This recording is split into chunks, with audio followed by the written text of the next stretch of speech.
Analiżi ekonomika ta' kif żviluppa pajjiżna fl-aħħar 10 snin turi li tmexxija ta' Malta mill-moviment ta' Joseph Muscat bidlet ta' taħt fuq il-qagħda ekonomika ta' pajjiżna.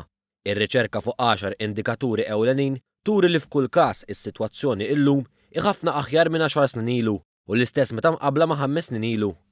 Fost indikaturi ewlenin jispikkaw dawk ta' tkabbir ekonomiku u żieda fl-impjiegi.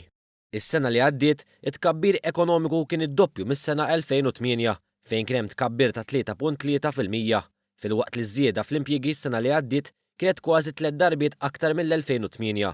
In-nies fuq ir-reġistru tal-qatt ukoll niżlu għal ftit aktar minn kwart tal-ammont li kien hemm fil-2008.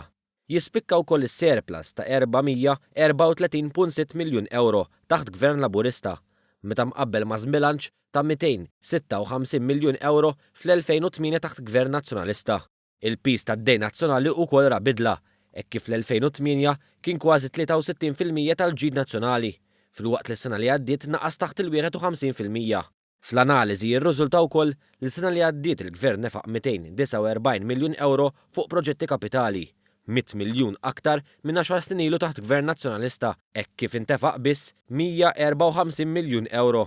L-indikatur tal-inflazzjoni wkoll wara progress, hekk kif ukoll naqas bi 3 darbiet anqas mir-rata tal-2008. In-numru ta' persuni f'sitwazzjoni ta' ċaħda materjali severa naqsu għal 14,000 wara li fl-aħħar sena ta' Gvern Nazzjonalista dan in-numru sploda għal 35,000 persuna. L-aħħar żewġ indikaturi juru li dħul disponibbli medju tela minn 10,000 euro għal kważi 13,600 euro u li l-familji llum għandhom fil-bank kważi d-doppju ta' dak li kellhom fl-2008. Din l-analiżi ġib fix-xejn l-impressjoni li ppruvaw jagħtu l-esponenti tal-Partit Nazzjonalista, dik li qabel l-2013 pajjiżna diġà kellu s-sitwazzjoni li tifjorixxi.